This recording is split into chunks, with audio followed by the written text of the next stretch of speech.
Panci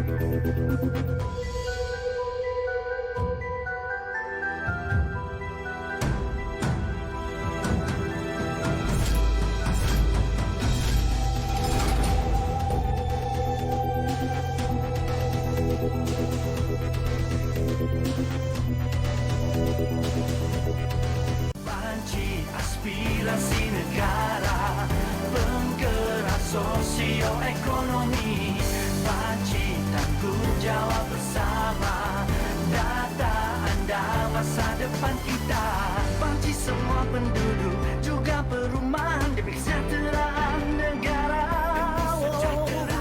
Panci banyak gunanya merancang pembangunan, marilah semua.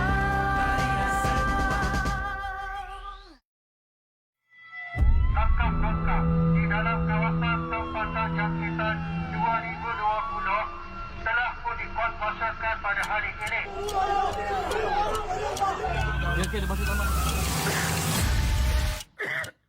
Kes positif COVID-19 ini telah kembali mencatatkan angka 2 digit sejak beberapa hari yang lalu.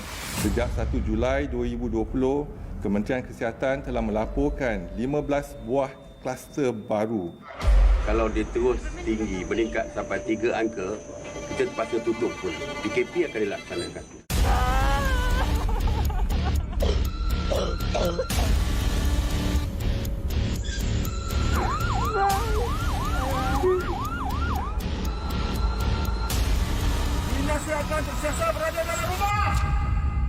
Kita masih belum menang dalam perang menentang COVID-19 ini. Hei, nak keluar.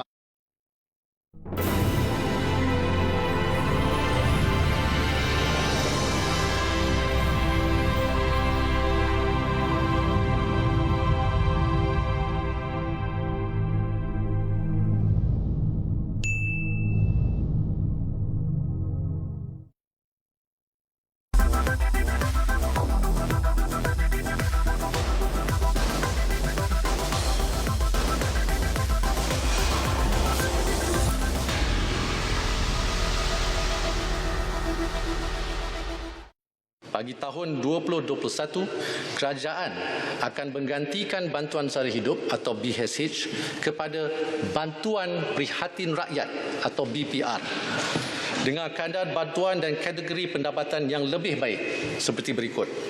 Pertama, isi rumah berpendapatan bulanan kurang RM2,500 dan mempunyai seorang anak akan menerima bantuan sebanyak RM1,200.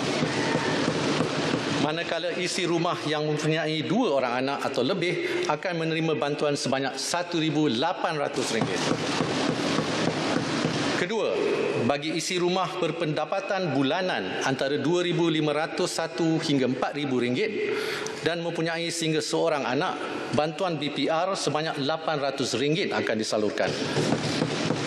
Manakala isi rumah yang mempunyai 2 orang anak atau lebih akan menerima bantuan sebanyak RM1,200.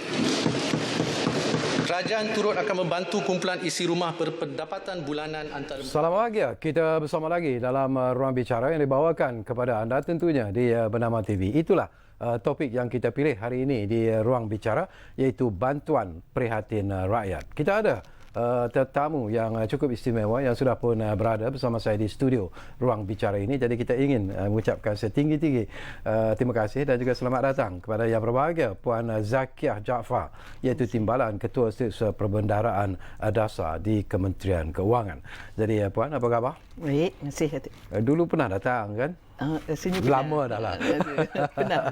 Okey, kita nak bercakap tentang isu yang cukup penting sebenarnya dan mendapat perhatian rakyat Malaysia, terutamanya kumpulan SASA yang tentunya amat-amat mengharap kepada bantuan prihatin rakyat disebabkan oleh ledakan COVID-19 dan juga PKP dan sebagainya. Dan ini sesuatu yang menarik, respon rakyat Malaysia setelah pengumuman dibuat oleh Yang Berhormat Menteri Keuangan dalam Belanjawan 2021 setakat ini ya Puan. Terima kasih Datuk. Kalau kita tengok respon awal, Rata-rata kita dapati respon yang positif, alhamdulillah. Tapi saya percaya kita masih ada ruang untuk penambahbaikan, sudah tentu. Jadi kita memang menggalakkanlah mana-mana maklum balas daripada rakyat, bagaimana kita menambah baik sistem ini. Dulu dikenali sebagai bantuan sara hidup BSH, sekarang ini dikenali sebagai bantuan prihatin rakyat. Keistimewaan bantuan prihatin rakyat ini jika dibandingkan dengan apa yang dilakukan sebelum ini, iaitu BPR ataupun bantuan prihatin BSH. Apa bezanya sebenarnya? Mungkin sedikit latar belakang, Datuk. Kita bantuan sedia ada, kita ada bantuan sara hidup BSH. Itu sebenarnya dia ditubuhkan untuk rakyat, ialah dia bantuan tunai menangani kenaikan kos sara hidup masa itu. Jadi bila kita ada ledakan pandemik wabak COVID-19 ini dan krisis ekonomi, jadi di bawah pakej bantuan prihatin, kita laksanakan bantuan prihatin nasional, di mana penerima BSH mendapat bantuan tambahan one-off. Sebab kita tahu mungkin ramai rakyat kehilangan pekerjaan sebab ada PKP dan sebagainya, atau kehilangan ataupun pengurangan pendapatan. Dan kita ada juga BPN 2.0. BPN 2 itu adalah untuk pemohon-pemohon baru. Jadi tarikh pendaftaran untuk BPN 2.0 ini masih dibuka sehingga 15 November. Jadi seperti yang dibentangkan dalam Belanjawan 2021, BSH ini akan diganti dengan bantuan prihatin rakyat, di mana skopnya dibesarkan dan juga amountnya, jumlah bantuan pun lebih besar, dan ini adalah berdasarkan kepada dapatan survey yang kita laksanakan. Ada beberapa jenis survey. Pertamanya survey pendapatan isi rumah yang terbaru 2019 oleh Jabatan Perangkaan Malaysia, yang menunjukkan peningkatan dalam garis kemiskinan kita kepada RM2,208 untuk setiap isi rumah yang saiz lebih kurang 3.94 lebih kurang. Itu satu. Satu lagi, survey yang dilaksanakan oleh unit Laksana. Laksana ni ditubuhkan di bawah Kementerian Kewangan untuk memantau pelaksanaan inisiatif di bawah pakej rancangan, dan laporan dibuat setiap minggu, dibentangkan oleh Yang Berhormat Menteri Kewangan sendiri. Dan kita dapati daripada survey ini kedudukannya isi rumah di golongan B40 itu pendapatan 40% terbawah, sangat meruncing. Di samping itu juga golongan menengah M10 juga turut sama terjejas teruk. Jadi itulah sebabnya bantuan prihatin rakyat ini ada satu penambahbaikan daripada BSH. Yang lebih merisaukan kita juga, kita ada laksanakan survey oleh badan independent body untuk menentusahkan dapatan daripada survey laksana. Takut kita shock sendiri pula. Jadi lebih kurang begitu juga dapatannya. Survey ini kita laksanakan merangkumi lebih 5,300 isi rumah seluruh negara. Dia merentas kumpulan pendapatan. Rata-rata 3/4 daripada isi rumah mereka berpuas hati dengan bantuan kerajaan yang diberikan. Tetapi that's the good side, itu yang baiknya. Tetapi ada banyak ruang penambahbaikan. Yang pertama, serupa juga yang kita dapati daripada survey laksana, bahawa golongan B40 ini dia kedudukannya amat meruncing sekali, dan juga M10. Jadi kalau kita tengok yang di bawah BPR ni jadi seperti yang disebutkan oleh Yang Berhormat Menteri kita tingkatkan juga threshold itu paras pendapatan isi rumah sampai ke 5,000 sampai ke 5,000. Jadi itu dah termasuk jugalah golongan menengah. Ini berarti bahawa akan ada golongan baru yang perlu mendaftar bersama dengan LHDN untuk mendapatkan bantuan prihatin rakyat ini. Tapi ramai juga yang merasa confused sebenarnya di luar sana itulah mereka yang telah pun puan menerima bantuan sebelum ini, apakah mereka juga perlu mendaftar semula ataupun prosesnya itu macam mana? Jadi penerima yang sedia ada di bawah BSH, BPN mereka dah tak perlu daftar. Okay. Tapi kalau ada penambahan jadi mereka perlu update lah kemas kini rekod mereka. Dan ini semua boleh buat atas talian. Yang baru ni yang baru ni kalau perlu mendaftar di laman web LHDN, Lembaga Hasil Dalam Negeri. Saya tahu mungkin ada ramai yang bimbang. Kita takut ni perangkap ke apa ni. Bukan perangkap. Sungguh tujuan kita guna pengkalan data LHDN adalah kerana pengkalan data LHDN merupakan pengkalan data kewangan rakyat yang paling lengkap. Jadi senang kita terus guna pakai pengkalan data, tak payah nak buat yang baru. Dan tujuan kita bukan untuk mencari siapa yang lari dari bayar cukai. Siapa yang patut bayar cukai memanglah patut bayar cukai pun kan. Tapi tujuan kita ialah supaya rakyat yang memerlukan bantuan ini sampai kepada mereka. Itu adalah merupakan kebimbangan kami bahawa bantuan ini tak sampai kepada mereka yang betul-betul memerlukan, mungkin yang tidak berdaftar di bawah mana-mana sistem. Itu adalah satu kebimbangan kami sebab mungkin mereka berada dalam sektor informal tidak rasmi. Diorang kata gig ekonomi. Jadi itu yang kami amat menggalakkan rakyat untuk mendaftar kalau mereka memerlukan. Dari kajian yang pihak puan lakukan, mungkin ada jumlah ataupun the targeted amount itu, jumlah mereka yang sebenarnya layak untuk memohon bantuan prihatin rakyat ini. Berapa jumlah sebenarnya yang mungkin ada dari kajian pihak puan dan rakan-rakan? Dalam di bawah sistem BSH, bantuan sara hidup, kita anggarkan penerima berjumlah 4.3 juta. Tetapi bila kita sudah luaskan skop penerima bantuan di bawah BPR, bantuan prihatin rakyat yang baru ini, kita anggarkan jumlah penerimanya 2 kali ganda. Lebih 8 juta penerima. Juga jumlah bantuan ni kalau peruntukan ini kalau di bawah BSH kita anggarkan lebih kurang 5 bilion ringgit. Jadi di bawah BPR ni kita anggarkan lebih kurang 6.5 bilion ringgit.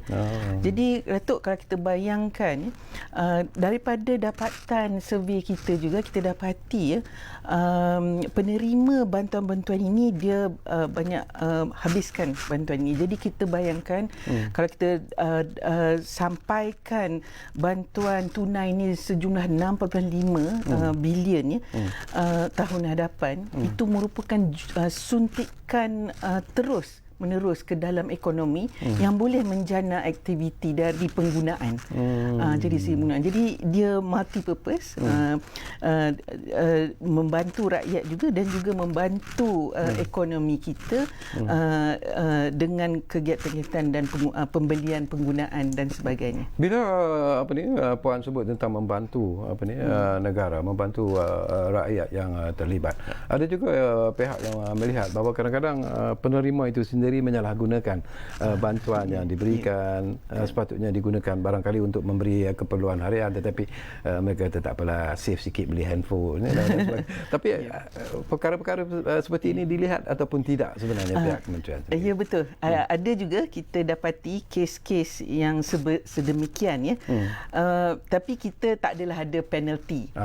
Kita anggapkan ketua isi rumah akan membuat keputusan yang terbaik bagi keluarga mereka.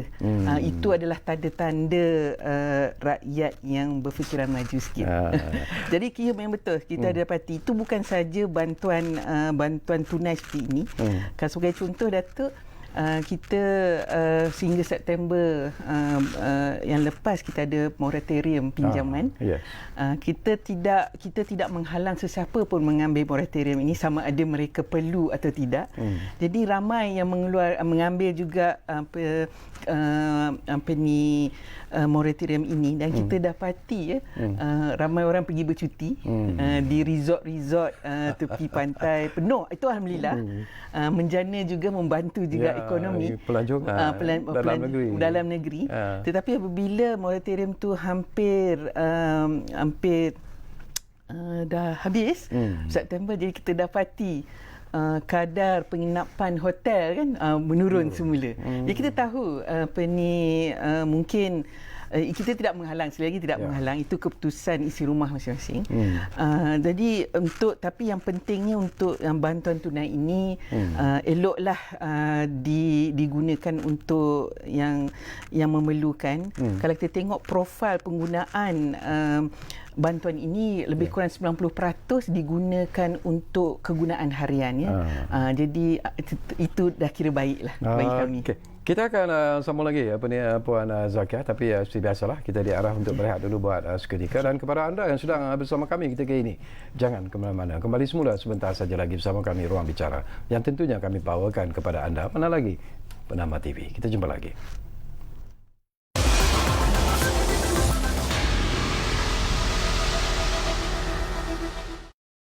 Hei, nak keluar ke tu? Kes dah banyak ni. Ingat 3W. Wash, basuh tangan. Wear, pakai pelitup muka. Dan warn, ingat peringatan KKM. Tak payah salam atau laga badan. Kalau batuk dan bersin, tutup mulut. Sakit, jumpa doktor. Tempat yang selalu disentuh, basuh. Patuhi kepada SOP. Ikut syarat PKPP. Lindungi orang berisiko tinggi. Jaga penjarakan fizikal. COVID-19 tak pilih mangsa. Semua boleh kena. Sama-sama kita jaga kita. Budayakan norma baru. Bersama-sama kita putuskan rantaian COVID-19.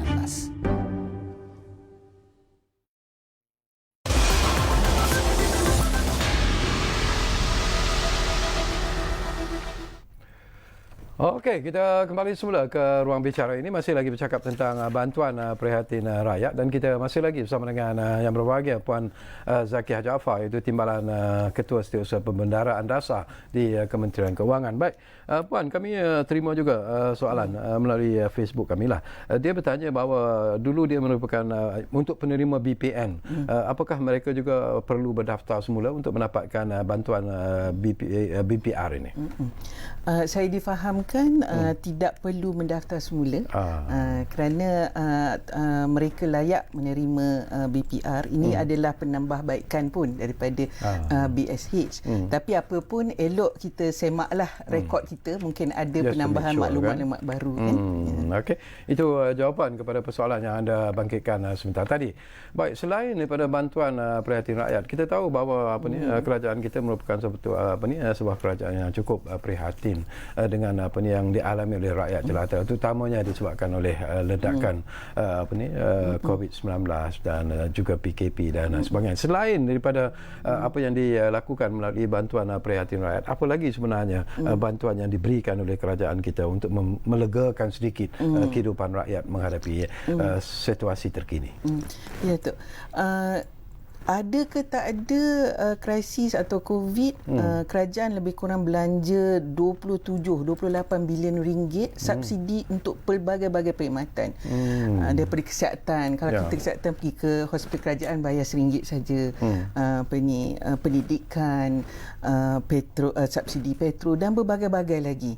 Itu memang ada. Tapi untuk membantu rakyat dalam krisis sekarang, ada bantuan lain yang lebih kurang berjumlah 30.8 bilion. Jadi ini termasuklah rancangan makanan tambahan untuk kanak-kanak ya, sekolah. Kalau dahulu kita beri percuma susu 2 kali seminggu, kali ini rancangan makanan tambahan ini kita bagi setiap hari. Kalau mereka pergi sekolah. Sekarang ni sekolah pun tak dibuka. Betul. Jadi untuk kesihatan pula kita ada perlindungan MySalam. Ini pun diperbaiki, juga sistem insurans ya, untuk B40, bantuan kanak-kanak keluarga miskin ditambah sehingga RM1,000 sekeluarga. Untuk pengawatan awam My30 itu diteruskan juga, dan dia punya liputan pun ditambah, juga seperti pusat-pusat komuniti tempat jagaan anak-anak selepas tamat sesi sekolah, itu kalau sekolah lah. Juga pelbagai program jaringan ini untuk internet. Kita ini bekerjasama dengan syarikat telco. Kita sangat menghargai kerjasama dan sumbangan mereka, dan kita boleh dapat percuma RM180 one off berbentuk kredit telekomunikasi untuk membantu kita perkhidmatan telekomunikasi. Juga untuk golongan M40 kita ada jugalah pelbagai-bagai bantuan yang lain, mungkin bukan dalam bentuk langsung tunai, tapi dalam bantuan-bantuan yang lain juga, seperti penurunan cukai pendapatan 1% bagi golongan. Itu pun satu isu yang menarik sebenarnya Puan ya. Kita tahu belanjawan 2021 adalah merupakan belanjawan terbesar sebenarnya dalam sejarah belanja negara. Tetapi ada juga persepsi dan juga pandangan di luar sana yang mengatakan bahawa kerajaan seolah-olah terlalu banyak memberikan tumpuan kepada golongan B40 sehingga melupakan pula golongan M40 yang sebenarnya juga disebabkan oleh situasi ekonomi semasa. Mereka juga menghadapi masalah sebenarnya. Mereka dikatakan golongan yang lebih banyak membayar cukai kepada kerajaan dan sebagainya. Jadi mungkin dalam penjelasan dalam perkara ini daripada Puan sendiri. Ya Datuk. Kami amat memahami kedudukan bagi golongan menengah. Terutamanya golongan yang betul-betul di atas paras B40 tu. Jadi yang M10 tu. Sebab dia mungkin sekarang dah termasuk dalam golongan B40 jadi itulah sebabnya untuk mereka, tapi mereka tak adalah, mungkin kedudukan mereka tidaklah seteruk B40. Namun itu yang kita dalam belanjawan 2021 ini kita juga ada pelbagai insentif dan juga bantuan untuk mereka supaya pendapatan mereka bukan mungkin yang kami risaukan kalau yang kelangan pekerjaan kan. Itu sebabnya kita benarkan pengeluaran simpanan mereka daripada KWSP. Kita turunkan sedikit cukai, kadar cukai bagi mereka yang berpendapatan antara RM50,000 RM1 ke RM70,000. Itu adalah pendapatan bersih. Kalau misalnya gross lebih kurang RM100,000 setahun tu. Jadi dalam golongan M40 menengah Okey, satu soalan saya nak tunjukkan kepada Puan Zakiah lah bila kita bercakap tentang golongan M40 ini. Katalah saya daripada golongan M40, tiba-tiba dalam sehari dua ni saya dibuang kerja, saya dah tak ada pendapatan dan sebagainya. Apakah saya layak untuk memohon bantuan prihatin rakyat? Kita tengok bantuan prihatin rakyat ini dia bergantung kepada pendapatan isi rumah.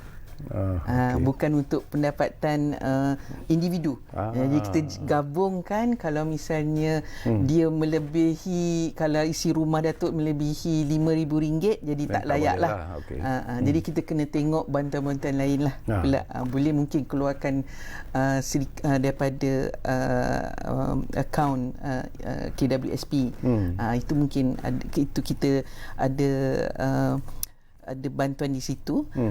Juga kita boleh tengok juga bantuan macam kita panggil bantuan pembayaran bersasar Jadi kalau kita ada pinjaman kalau kita kehilangan pekerjaan, mungkin kita tidak perlu bayar pinjaman kita selama 6 bulan lagi.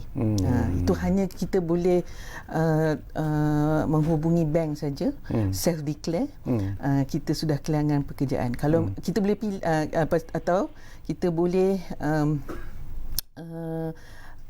kita boleh juga aturkan cara-cara lain juga.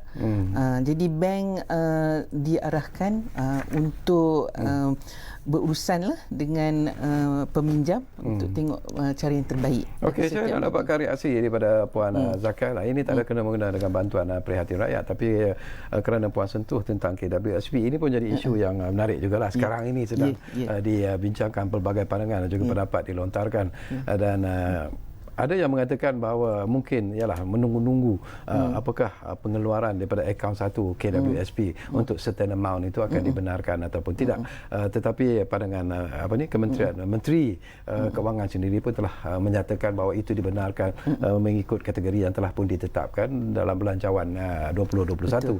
Jadi apakah anda melihat ini satu lagi cara yang begitu berkesan kerajaan membantu rakyat, mereka yang amat memerlukan? Seperti dalam ucapan Yang Berhormat Menteri, pengeluaran daripada akaun satu telah dibenarkan, tetapi sekarang saya difahamkan KWSP sedang menghalusi kriterianya, cara bagaimana yang terbaik, kerana ini akaun satu merupakan simpanan masa tua kita. Jadi kita kena imbangkan antara kedua-dua kepentingan itu, ya. Walaupun ramai yang mengatakan kalau kita tidak ada, kita tak ada masa sekarang, macam mana nak ada masa hadapan. Betul. Jadi itu sebabnya, ya, kita bermula kita tidak benarkan, tapi sekarang kita longgarkan sikit sebab kita faham kedudukan mungkin meruncing, ya, bagi segelintir rakyat. Okey, kita di penghujung sebenarnya Puan Zakia, ada lebih kurang 1 minit saja lagi, masa begitu pantas berlalu sebenarnya. Jadi pesanan terakhir Puan Zakia lah kepada mereka yang mungkin ingin mengharap-harapkan kepada bantuan prihatin rakyat ini. Silakan. Ya, Datuk. Dari dapatan survey kami, 30% dari responden tidak tahu langsung mengenai bantuan-bantuan yang kita berikan. Jadi saya harap mana rakyat di luar sana yang memerlukan bantuan, silalah semak laman web kerajaan, ya, terutamanya bantuan prihatin rakyat, untuk melihat bagaimana bantuan ini dapat membantu mereka di luar sana. Okey, menarik. Sayang sekali terlalu suntuk sebenarnya masa perbincangan kita, tapi yalah, kalau ramai yang tak tahu, artinya Puan Zakia kena datang balik untuk memberitahu kepada rakyat supaya mereka lebih memahami tentang bantuan prihatin rakyat dan lain-lain juga bantuan yang dihulurkan oleh kerajaan dalam usaha untuk membantu rakyat yang mungkin ketika ini bukan rahsia lagi, sedang menghadapi kesukaran dalam kehidupan dan sebagainya. Jadi kita harap Puan Zakia yalah sudi bersama kita lagi nanti di ruang bicara ini dari masa ke masa, ya. Jadi terima kasih. Terima kasih banyak-banyak kepada Puan Zakia, dan tentunya terima kasih kepada anda yang menumpukan perhatian bersama kami di ruang bicara ini. Dan seperti biasalah, ruang bicara akan terus berbicara bersama anda dari masa ke masa. Kita jumpa lagi.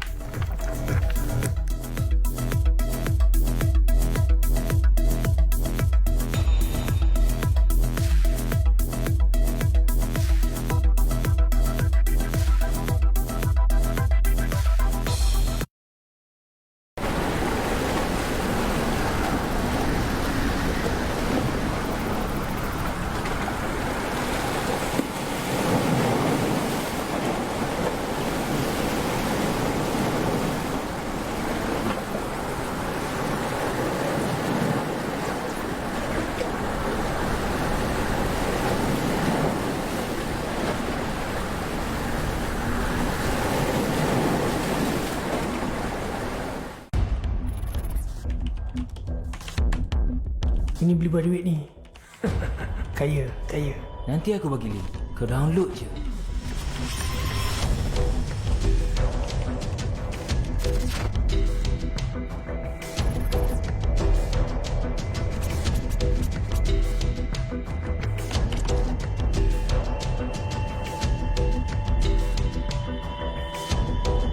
Weh, filem baru dah ada lah weh. dalam laman web ni?